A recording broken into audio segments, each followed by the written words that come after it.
Halo, selamat datang kembali. Hari ini yuk kita bahas sesuatu yang kayaknya sederhana, tapi dampaknya luar biasa besar. Kita akan lihat gimana sih hidup sederhana itu ternyata bukan cuma soal irit-iritan aja, tapi ini soal pembaharuan diri kita, dan yang lebih penting lagi, cara kita menyembuhkan planet ini. Siap? Mari kita mulai sama-sama. Kita awali pembahasan kita dengan satu kalimat yang jujur aja bikin merinding. Saudari kita, bumi, kini sedang menderita. Coba deh resapi kalimat itu.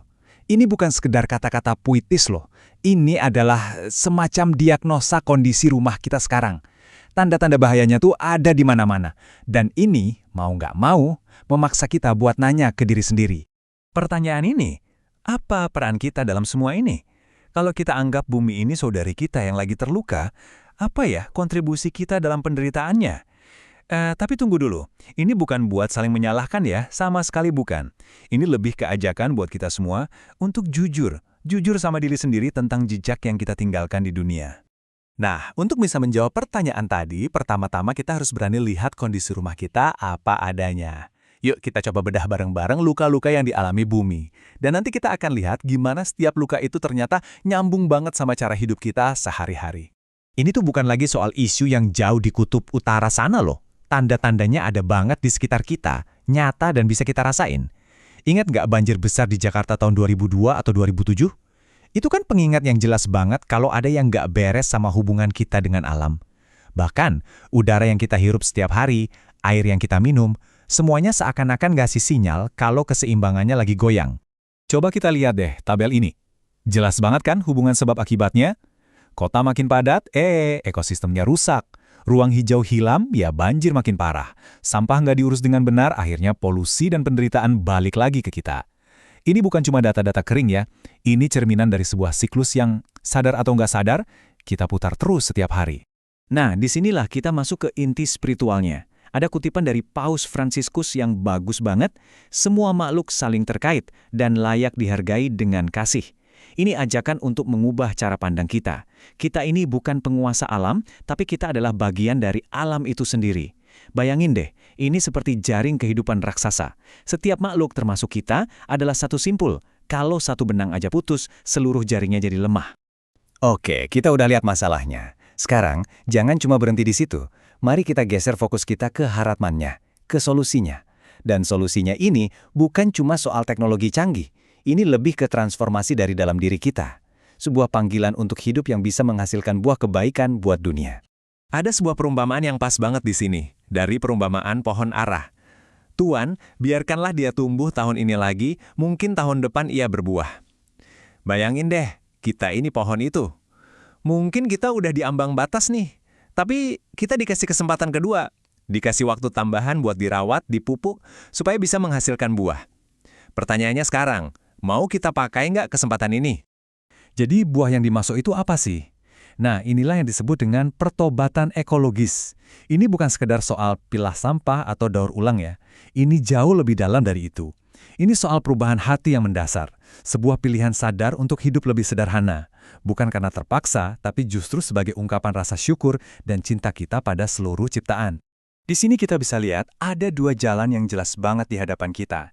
Di satu sisi, ada hidup yang tak berbuah. Isinya cuma konsumerisme, kejar terus yang lebih, tanpa peduli dampaknya.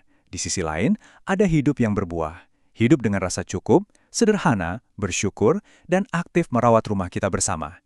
Pilihannya, ya ada di tangan kita masing-masing.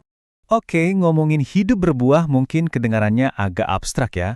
Tapi tahu nggak, inspirasi terbaik itu seringnya datang dari tindakan nyata. Bahkan dari sosok yang paling nggak kita sangka. Yuk, saya kenalkan Anda dengan seorang pahlawan hijau cilik. Namanya Faustina Tisna Sacramenta, panggilannya Santa. Coba bayangin, waktu dia masih kelas 3 SD, saat teman-temannya mungkin sibuk main, dia udah mulai sebuah misi besar. Hatinya itu gelisah lihat sampah yang merusak alam. Dan dia nggak mau diam aja. Dia putuskan untuk berbuat sesuatu. Dan lihat apa yang dia lakukan. Ini luar biasa banget. Di tangan Santa, sampah itu bukan akhir dari cerita, tapi justru jadi awal dari sesuatu yang baru dan indah. Bungkus makanan sama tutut botol jadi hiasan dinding. Gelas plastik bekas jadi robot. Kain perca jadi boneka. Galon air bekas jadi pot tanaman. Santa nunjukin ke kita semua kalau merawat bumi itu bisa banget dilakuin dengan kreatif dan penuh rasa senang. Dan ini nih bagian yang paling bikin saya kagum. Sementara mungkin banyak dari kita yang masih pusing misahin sampah organik sama anorganik, Santa di rumahnya punya 9 tempat sampah berbeda. Saya ulangi ya, 9 buat memilah setiap jenis sampah dengan super teliti. Ini komitmen yang luar biasa banget kan dari seorang anak kecil? Dan yang paling penting dari semua itu, ini dia. Dia bilang, saya percaya tindakan saya bermanfaat bagi bumi, karena sampah dapat merusak hutan dan mencemari air. Jadi tindakannya itu bukan cuma kebiasaan kosong, tapi dilandasi pemahaman yang dalam. Dia sadar betul kenapa yang dia lakukan itu penting. Dia ngerti kalau sampah di rumahnya itu ada hubungannya sama kesehatan hutan dan air di luar sana. Keren banget. Kisah santai tadi ngasih kita pelajaran yang sangat berharga. Ternyata, perubahan besar itu, revolusi hijau itu, nggak dimulai dari konferensi-konferensi tingkat tinggi, tapi dimulainya ya dari tempat terdekat kita, dari ruang keluarga, dari dapur, dari halaman rumah kita sendiri. Betul sekali, perubahan yang awet itu nggak dimulai di luar sana, tapi di sini saat ini juga. Dengan kebiasaan-kebiasaan kecil yang kita bangun di keluarga kita sendiri. Konsep pertobatan ekologis itu jadi nggak terdengar megah atau jauh lagi kan?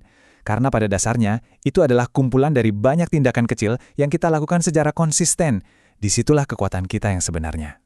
Dan kabar baiknya, kita semua bisa mulai sekarang juga, hari ini. Coba deh kita lihat 4 komitmen sederhana ini. 1. Masak secukupnya, biar nggak ada sisa makanan. 2. Bawa botol minum sendiri. 3. Kurangi barang sekali pakai, terutama plastik. 4. Coba tanam sesuatu, sekecil apapun itu. Kelihatannya sepele ya, tapi coba bayangin kalau jutaan keluarga melakukan ini bareng-bareng. Wah, dampaknya pasti luar biasa. Nah, kuncinya satu lagi. Lakukan ini semua dengan rasa senang, dengan sukacita. Jangan anggap ini sebagai beban, anggap ini sebagai cara hidup baru yang lebih bermakna.